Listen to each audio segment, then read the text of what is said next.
अनंत कोटि ब्रह्मांड नायक राजाधिराज योगीराज परम ब्रह्म सच्चिदानंद सद्गुरु श्री साईनाथ महाराज की जय. श्री साई सच्चरित्र अध्याय 7. विविध कथा निरूपणम म्हणजे नाना प्रकारच्या गोष्टींचे वर्णन. श्री गणेशाला नमस्कार असो, श्री सरस्वती देवीला नमस्कार असो, श्री गुरु महाराजांना नमस्कार असो, श्री कुलदेवतेला नमस्कार असो, श्री सीता व श्री रामचंद्र यांना नमस्कार असो, श्री सद्गुरु साईनाथांना नमस्कार असो. आता पूर्वी सांगितलेल्या कथेचे अनुसंधान ठेवून मनात आणूया. देवळांच्या जीर्णोद्धाराची बाबांना कशी आवड होती, परोपकारासाठी कसे कष्ट करत, कसे आपल्या भक्तांना सांभाळीत, कसे आपला देह झिजवीत आणि कशी भक्तांची दुःखेही सहन करीत. समाधीसहित, समाधी म्हणजे इंद्रियांचे दमन करून आत्मस्वरूपात लीन होणे. योगातील 8वी आणि शेवटची पायरी म्हणजे समाधी. समाधीसहित खंडयोग, धोती पोती इत्यादी प्रयोग करीत. कधी हात पाय व डोके वेगळे करीत स्वतःचे, तर कधी ते पूर्वीप्रमाणे जोडून टाकीत. हिंदू म्हणावे तर यवन दिसत आणि यवन म्हणावे तर चांगल्या गुणांनी युक्त हिंदू दिसत.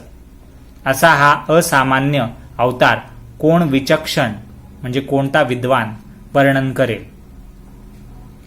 बाबांची जात हिंदू की मुसलमान याचा किंचितही पत्ता लागला नाही. त्यांचे वागणे दोन्ही पक्षांना सदा सर्वदा एकसारखे होते. हिंदूंचा रामनवमीचा सण सभामंडपात पाळणा बांधवून आणि कथाकीर्तनासह स्वतः आपण करवीत. समोर चौकात पाळणा बांधला जाई आणि रामाचे कीर्तन करवून घेत. आणि त्याच रात्री मुसलमानांना संदल म्हणजे संदल काय असतं तर उगाळलेलं चंदन आणि त्याचे लहान लहान तुकडे चंदनाचे एका ताटात ठेवून त्याची वाजत गाजत गावातून जी मिरवणूक काढतात आणि ती नंतर मिरवणूक मशिदीत तेथल्या कोनाड्यात आणि भिंतीवर हाताने त्या चंदनाचं उगळलेल्या चंदनाचं हाताने छापे ठेवले जातात. छापणे ही प्रथा बाबांचा एक प्रतिष्ठित मुसलमान भक्त अमीर शक्कर याने उरुसाच्या दिवशी सुरू केली होती. ती आजही रामनवमीच्या उत्सवाच्या रात्री शिर्डीत चालू आहे. तर ज्या दिवशी रामनवमीच्या दिवशी समोर चौकात रामजन्माचा पाळणा बांधला जाई आणि रामाचे कीर्तन करवून घेतले जात असे साईबाबांकडून, त्याच रात्री मुसलमानांना हे संदल मिरवणुकीची परवानगी देत. जमतील तितके मुसलमान जमवून समारंभाने संदलची मिरवणूक काढवीत. अशा प्रकारे दोन्ही उत्सव आनंदाने एकसारखे करवून घेत. रामनवमीचा दिवस आला म्हणजे कुस्त्या लावण्याची आणि घोडे तोडे पगड्या बक्षीस देण्याची भारी हौस. तोडे म्हणजे हातातले कडे वगैरे. जिंकणाऱ्यांना घोडे बक्षीस देत साईबाबा किंवा तोडे किंवा पगड्या म्हणजे फेटे वगैरे. गोकुळ अष्टमीचा सण आला म्हणजे गोपाळकाला करवून घेत. तशीच मुसलमानांची ईद येता नमाज पढण्याला बंदी नव्हती. एकदा मोहरमचा सण आला. काही मुसलमान मशिदीत आले आणि म्हणू लागले की एक ताबूत बनवून गावात मिरवणूक काढावी का. बाबांनी आज्ञा दिल्याबरोबर ताबूत तयार झाला आणि 4 दिवस ठेवून दिला. 5व्या दिवशी लोकांनी खाली काढला तरी बाबांच्या मनाला ना दुःख ना सुख. अविंध म्हणावे, अविंध म्हणजे कान न टोचलेला मुसलमान म्हणावे, म्हणजे मुसलमानांमध्ये कान टोचत नाहीत म्हणजे त्यांना अविंध असं म्हटलं जातं. तर अविंध म्हणावे तर त्यांचे कान टोचलेले होते म्हणजे ते हिंदूंसारखे त्यांचं रूप वाटत होतं. मग हिंदू म्हणावे तर सुनतेचा पुरावा होता. सुनता म्हणजे मुस्लिम रिवाजानुसार एक विधी आहे. शिश्नाच्या म्हणजे पुरुषाच्या जननेंद्रियाच्या त्वचेचा छेद करण्याचा मुसलमानांचा एक विधी आहे. तर त्याचाही पुरावा होता. असा हिंदू ना यवन बाबांचा पावन अवतार होता. त्यांना हिंदू म्हणावे तर त्यांचे सदा मशिदीत राहणे असे आणि यवन म्हणावे तर मशिदीत रात्रंदिवस अग्नी पेटलेला असे. मशिदीत जात्याचे दळण, मशिदीत घंटा व शंख वाजवणे, मशिदीत अग्निसंतर्पण म्हणजे अग्नीला अन्नाची आहुती देऊन तृप्त करण्याचा विधी. मग हे मुसलमान कसे? मशिदीत सदा भजन, सदा अन्नसंतर्पण म्हणजे लोकांना अन्न खाऊ घालून तृप्त करणे, मशिदीत अर्घ्य देऊन आपल्या पायांचे पूजन करू देणे भक्तांकडून, अर्घ्य म्हणजे देवादिकांना सुवासिक पाणी जे अर्पण करतात तसे देऊन. मग हे मुसलमान कसे, जर हे सगळे विधी होत आहेत? म्लेंछ म्हणावे. म्लेंछ म्हणजे परकीय किंवा यवन जातीच्या लोकांबद्दल सामान्यपणे योजायचा तेव्हाचा शब्द होता. तर ते म्लेंछ जातीचे म्हणावे. जर त्यांना हिंदू नाही म्हणता येते, पण हे सगळं मशिदीत सगळं होतंय मंदिरातलं, म्हणजे हिंदू रिवाजांनुसार, मग त्यांना मुसलमान म्हणावे तर म्लेंछ म्हणावे तर उत्तमोत्तम ब्राह्मण सुद्धा त्यांची पूजा करत होते, मग त्यांना म्लेंछही म्हणता येत नव्हतं. अग्निहोत्री. अग्निहोत्री म्हणजे सकाळ संध्याकाळ अग्नीला शास्त्रोक्त होम देऊन अग्नी सतत राखण्याचे, म्हणजे अग्नी पेटत ठेवण्याचे जे व्रत पाळणारे अत्यंत श्रेष्ठ समजले जाणारे ब्राह्मण आहेत अग्निहोत्री ब्राह्मण. त्या अग्निहोत्री त्यांच्या सोवळ्याचा अभिमान टाकून लोटांगण घालीत असत. जे कोणी अग्निहोत्री ब्राह्मण होते ते सोवळे पाळणारे होते रिवाजांनुसार, तर ते सुद्धा स्वतःच्या सोवळ्याचा अभिमान टाकून, स्पृश्यतेचा अभिमान वगैरे टाकून, कारण त्या काळात ते भाग होता जीवनाचा, आणि तसं करून लोटांगण ते घालत होते असे अग्निहोत्री ब्राह्मण सुद्धा साईबाबांना. असे आश्चर्यचकित झालेले लोक प्रत्यक्ष अनुभव घेण्यासाठी जे येत तेही आपण तसेच वागत. म्हणजे अनुभव घ्यायला पाहू साईबाबा कसे आहेत, काय आहेत, कसे वागतात ते, असं म्हणून जे परीक्षा घेण्यासाठी किंवा कुतूहल म्हणून पाहायला तिथे यायचे शिर्डीमध्ये, पण ते साईंना पाहिल्यावर स्वतःही तसेच साईंना नतमस्तक होत, त्यांच्या दर्शनाने कृतकृत्य होत. आणि दर्शन झाल्यावर मूग गिळत असत ते लोक. अरे, जो सदा श्रीहरीला शरण आहे त्याला हिंदू किंवा यवन कशाला म्हणावे? तो शूद्र असो, अतिशूद्र असो किंवा जातीशिवायचा असला तरी काय हरकत आहे? जाती हे अणुमात्रही माप नव्हे. ज्याला देहाचा अभिमान नाही, ज्याला हिंदू असोत वा मुसलमान असोत सर्व सारखे, त्याला जातीचा भेदभाव नसतो. तो फकीराच्या पंक्तीला बसला तर मांसाहार करील अथवा प्रसंगानुरूप मासे वगैरे खाईल, आणि तेथेच जरी कुत्र्याने तोंड घातले तरी त्याचे मन विटणार नाही, त्याला वाईट वाटणार नाही. पुढच्या वर्षी दुष्काळ पडला शिर्डीमध्ये, तर पुरवठा व्हावा म्हणून शेतकरी मोटा बांधून चालू वर्षाचा धान्याचा साठा करीत असतो. मोटा म्हणजे मोठे पोते धान्याचे, म्हणजे जास्तीचं धान्य जमा करत असतं, साठा करून ठेवत असतात. जर पुढच्या वर्षी जर दुष्काळ पडला गावामध्ये तर तो पडू नये म्हणून जास्तीचाच धान्याचा संग्रह करत होते ते शेतकरी.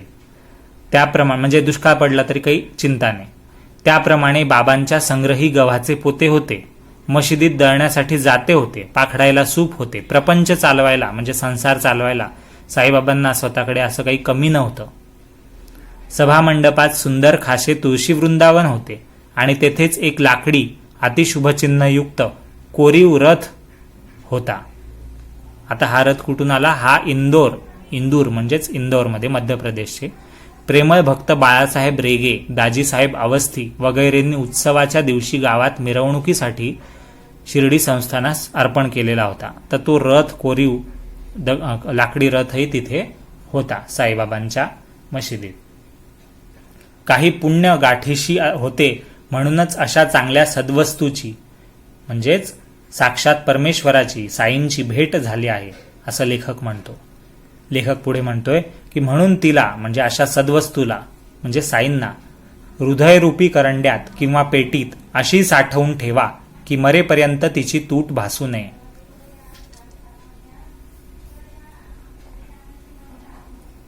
काही पूर्वजन्मी कमावलेले उत्तम भाग्य होते म्हणून हे साईबाबांचे पाय हाताशी आले आणि मनाला शांतता व संसारात काळजीपासून मुक्तता लाभली. पुढे कितीही सुखसंपन्न झालो तरी हे श्री साई समर्थांच्या सहवासापासून मिळालेले सुख पुन्हा कधीही परत येणार नाही. मी ते सुख भोगून धन्य झालो आहे. आत्मानंद व एकाग्रता यांनी परिपूर्ण असा साई त्याचे किती कौतुक वर्णन करू. जो जो त्याच्या पायी रमला त्याला त्याने आपल्या जागीच बसवला. बसण्यासाठी हरणाचे कातडे घेणारे व हातात संन्याशाची काठी धारण करणारे, तपश्चर्या करणारे, हरिद्वार इत्यादी तीर्थांच्या ठिकाणी राहणारे, भिक्षा मागून पोट भरणारे गोसावी, ऐहिक म्हणजे भौतिक सर्वस्वाचा त्याग केलेले चतुर्थाश्रमी म्हणजे चौथ्या आश्रमातले 4 आश्रमांपैकी संन्यासी, संसार बंधने टाकून दिलेले त्यागी, उदासी, उदासी म्हणजे गोसाव्यांचा हा एक पंथ आहे, त्या पंथातले लोक उदासी, असे सर्व बाबांकडे येत असत. बाबा खूप बोलत चालत व हसत असत. त्यांच्या जिभेवर सदा सर्वदा अल्ला मालिक हे शब्द असत.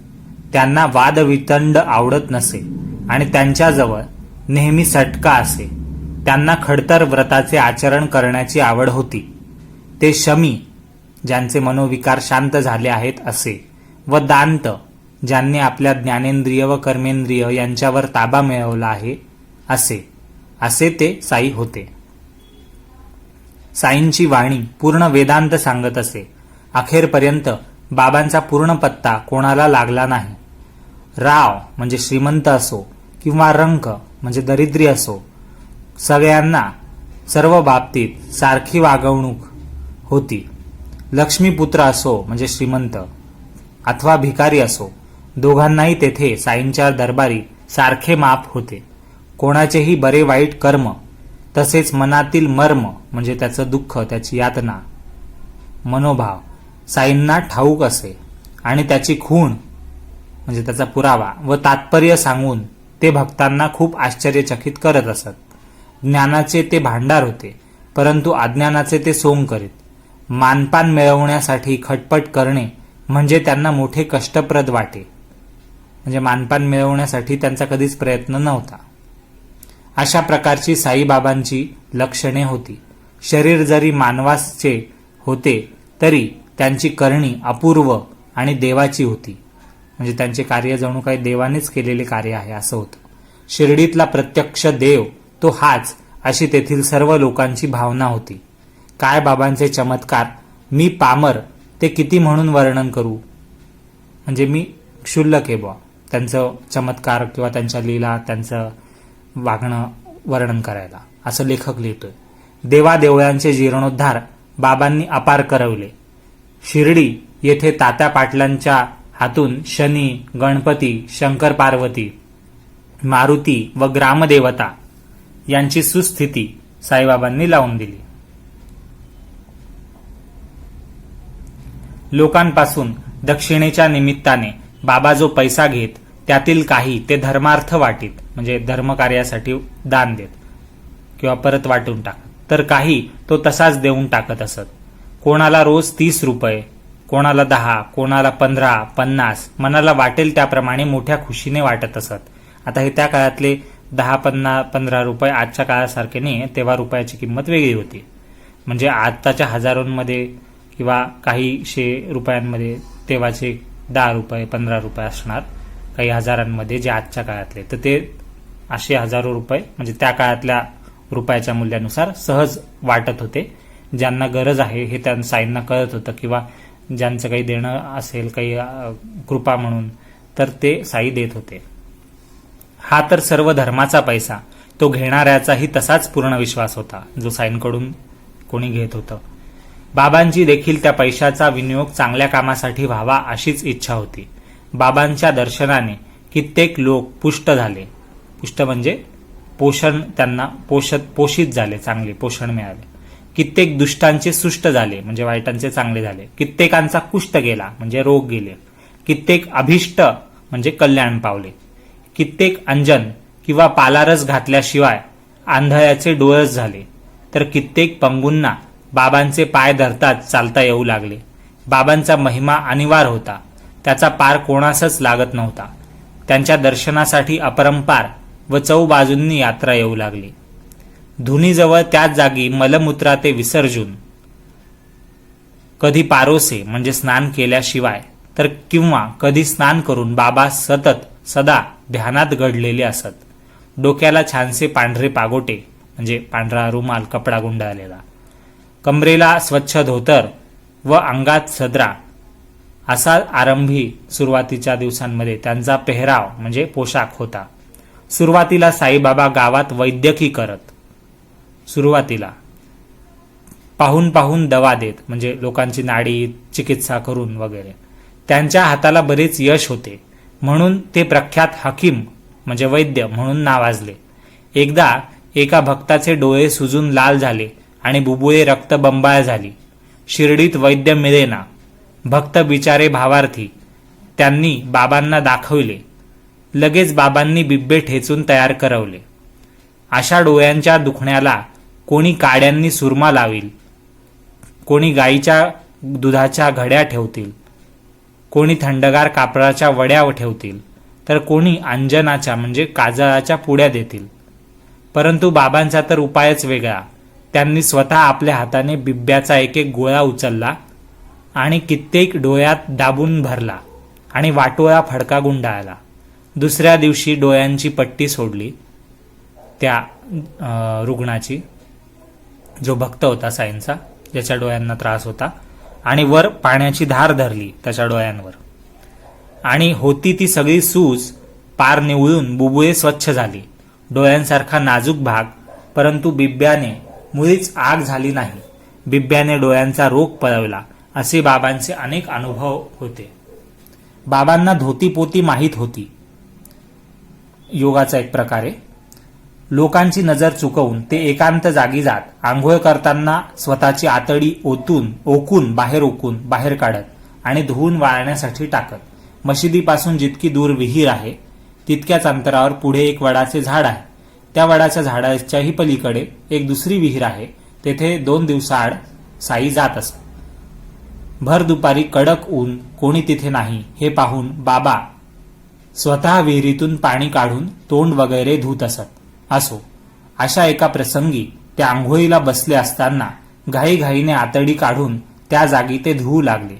बोकडाला कापल्यानंतर खाटीक त्याची आतडी आत बाहेर उघडी करतो, धुवून घेतो आणि घडीवर घडी घालून चांगली स्वच्छ करतो. त्याप्रमाणे बाबा आपली स्वतःची आतडी काढून आत बाहेर स्वच्छ धुवून जांबाच्या झाडावर पसरत असत आणि लोकांना खूप आश्चर्यचकित करत असत. त्यांची ही स्थिती डोळ्यांनी पाहिलेल्यांपैकी काही मंडळी अजून शिर्डीत आहेत. म्हणजे हा ग्रंथ लिहिला तेव्हा शिर्डीत ते जिवंत होते. ते लोक म्हणायचे की खरोखरच ही अजब वल्ली होती. म्हणजे हे खूप विचित्र किंवा कळण्यास कठीण असे अजब वल्ली म्हणजे व्यक्ती होते. ते कधी खंडयोग लावीत साईबाबा, तर कधी हात पाय वेगळे करीत. मग मशिदीत ठिकठिकाणी त्यांचे अवयव सुटे पडत. योगाच्या सामर्थ्याने बाबांच्या देहाचे तुकडे तुकडे झालेला मोठा देखावा पाहण्यासाठी पुष्कळ लोक धावून येत असत. परंतु त्यांना बाबा नेहमी अखंड दिसत. एकदा असा प्रकार पाहून एक पाहणारा फार घाबरला. मशिदीत ठिकठिकाणी 4ही कोनाड्यात बाबांच्या शरीराचे तुकडे दिसत आहेत. मध्यरात्र झालेली आहे. जवळ कोणी नाही. कोणा दुष्टाने बाबांना ठार केले असेल बरे. कोणी हा अत्याचार केला असेल. कोणाला सांगू म्हणावे तर मीच उलटा टांगला जाईल. असा विचार मनात येऊन तो बाहेर जाऊन बसला. तो व्यक्ती बाबांची ही काही योग साधना असेल असे त्याच्या स्वप्नीही नव्हते. बाबांच्या शरीराची ती छिन्न भिन्नता पाहून त्याच्या हृदयात भीतीने धडकीच भरली. कोणाला तरी हा प्रकार कळवावा असे त्याच्या मनात फार आले. परंतु प्रथम बातमी देणारा मीच गुन्हेगार ठरेन म्हणून दुसऱ्या कोणाला सांगण्याची त्याला हिंमत झाली नाही. मनात असंख्य कल्पना येऊ लागल्या. म्हणून पहाटे पुन्हा जाऊन पाहू लागला तर त्याला मोठे आश्चर्य वाटले. पूर्वीचा सर्व प्रकार नाहीसा झाला. कोणाला तरी हा प्रकार कळवावा असे त्याच्या मनात फार आले. परंतु प्रथम बातमी देणारा मीच गुन्हेगार ठरेन म्हणून दुसऱ्या कोणाला सांगण्याची त्याची हिंमत झाली नाही. मनात असंख्य कल्पना येऊ लागल्या. म्हणून पहाटे पुन्हा जाऊन पाहू लागला तर त्याला मोठे आश्चर्य वाटले. पूर्वीचा सर्व प्रकार नाहीसा झाला होता आणि बाबा आपल्या जागी खुशाल स्वस्थ बसलेले होते. जेव्हा पहाटे तो गेला परत पाहायला मशिदीत. हे स्वप्न तर नसेल ना असे वाटून तो आश्चर्य करू लागला.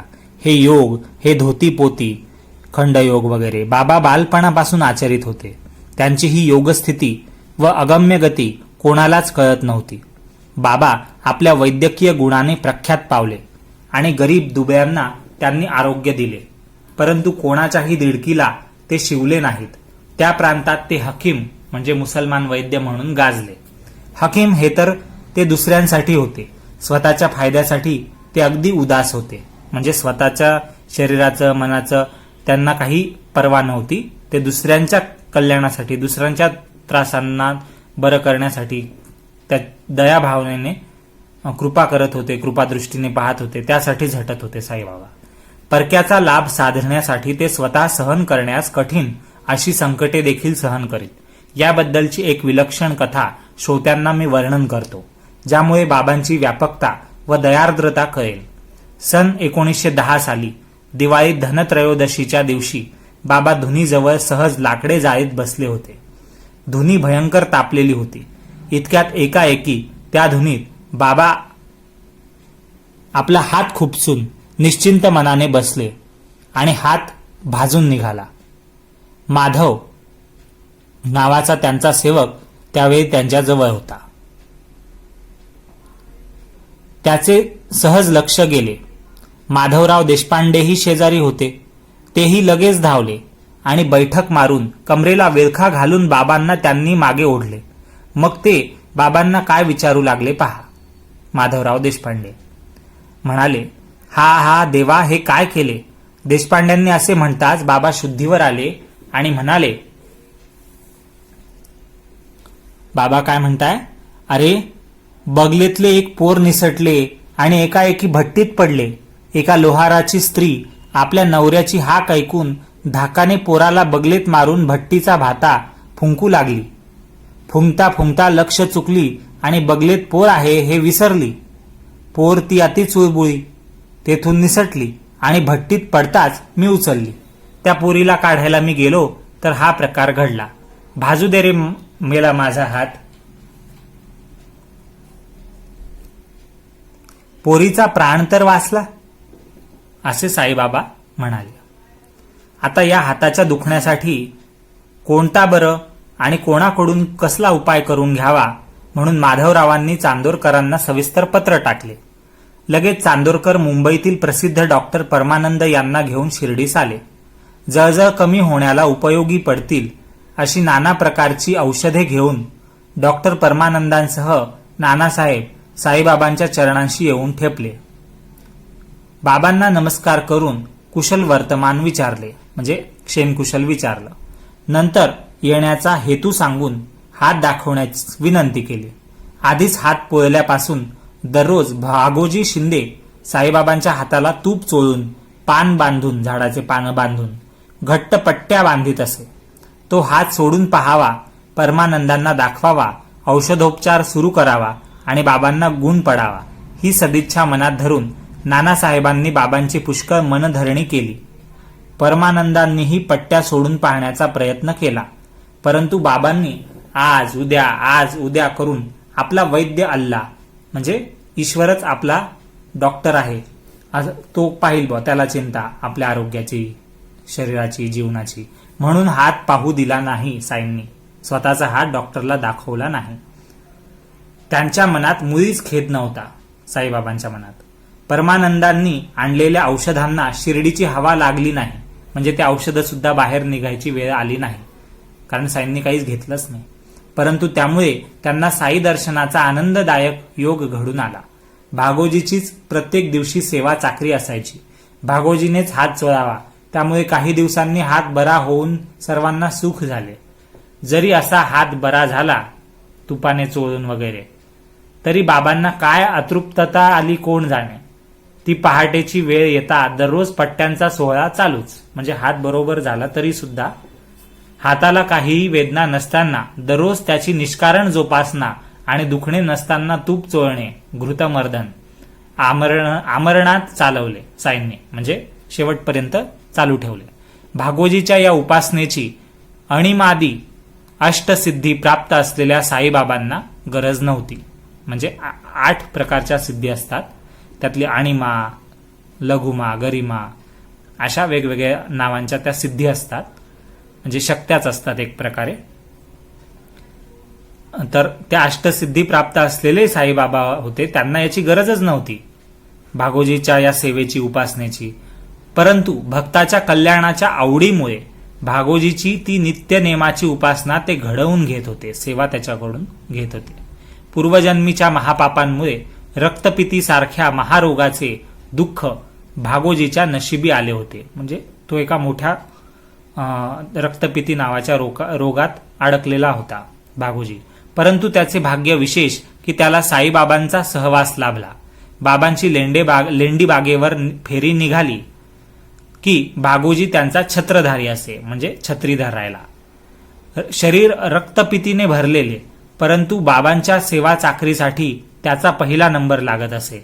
दररोज मोठ्या पहाटे उठून जेव्हा बाबा धुनी शेजारी खांबाशी टेकून आरामाने बसत, तेव्हा भागोजी सेवा करण्याकरता हजर होत असे. हातापायाच्या पट्ट्या सोडणे, त्या जागीच्या मांसल भागांना मालिश करणे आणि मालिश केलेल्या जागी तूप चोळणे वगैरे सेवा भागोजी करीत असे.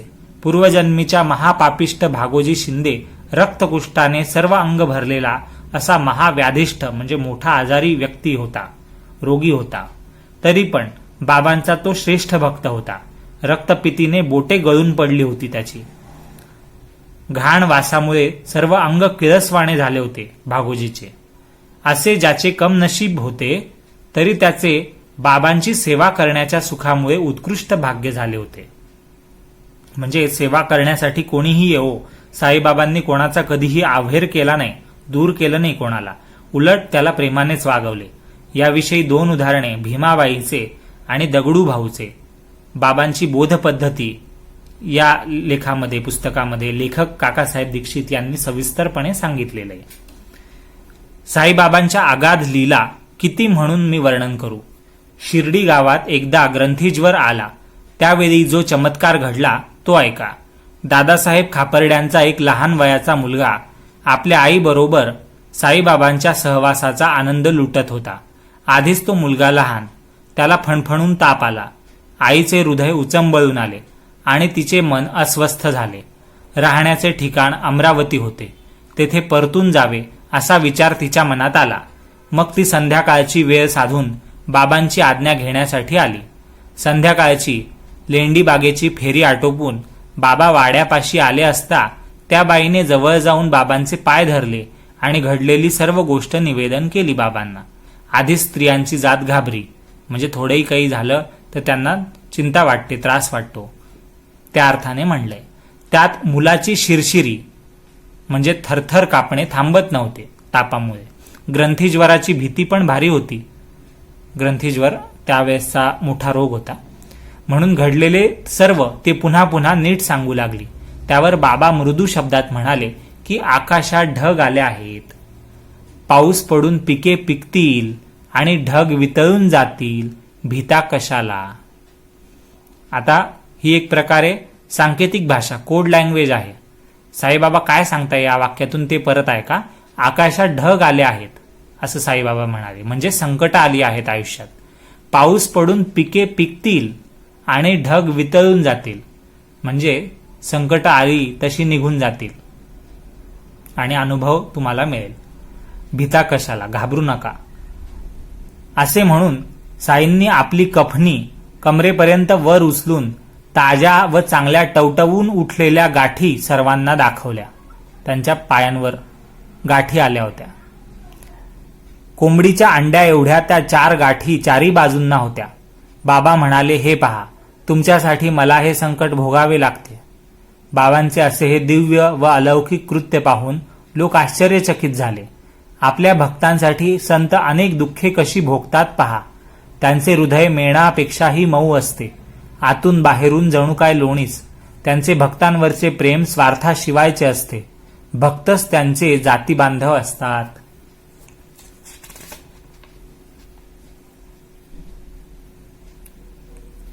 एकदा असा प्रकार घडला. नानासाहेब चांदोरकर नंदुरबार सोडून पंढरपुरात जाण्यास निघाले. नानासाहेब मोठे भाग्यशाली. साईंची अनन्य सेवा फळास आली. पृथ्वीवरील वैकुंठाची म्हणजे श्री विष्णूंच्या विठोबाच्या निवासस्थानाची पंढरपूरची प्राप्ती झाली. तेथे मामलतदार म्हणून त्यांची नोकरी लागली, नेमणूक झाली. नंदुरबारी हुकूम येताच लगेच हजर व्हायचे होते, म्हणून तातडीने निघण्याची त्यांनी तयारी केली. मनात विठोबाच्या दर्शनाचा हेतू होताच विचार आला की सहकुटुंब सहपरिवार शिर्डीला जावे.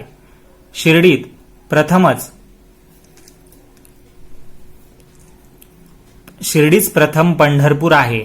बाबांना तिथे नमस्कार करावा. कोणाला पत्र पाठवले नाही त्यांनी, निरोपही धाडला नाही.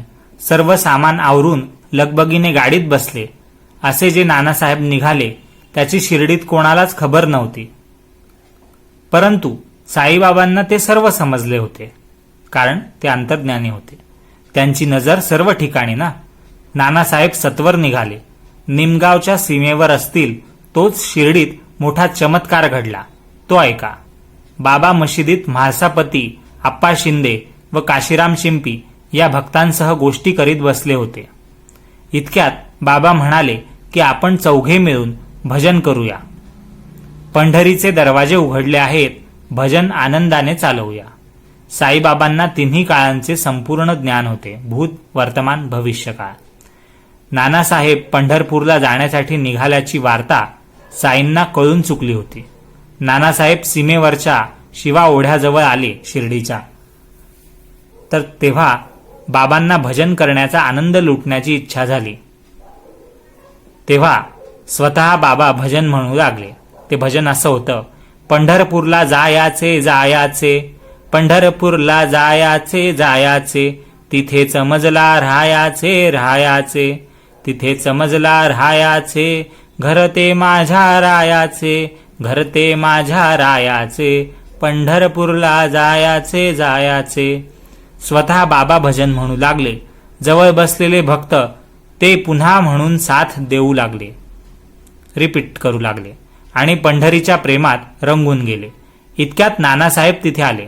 सहकुटुंब पायाशी लागले आणि साईंना म्हणू लागले की महाराजांनी आता आमच्याबरोबर पंढरपूरला चलावे आणि निवांत व निश्चिंत तेथे बसावे.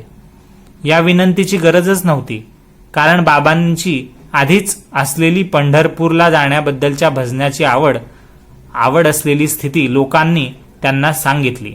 नानासाहेबांना की साईबाबांना पंढरपूरला जायची आवड होती, इच्छा होती, म्हणून ते आता आमच्यासोबत भजनच म्हणत होते. असे तिथे भजन त्यांच्यासोबत ऐकणारे गाणारे लोक नुकत्याच आलेल्या नानासाहेबांना म्हणत होते, सांगत होते.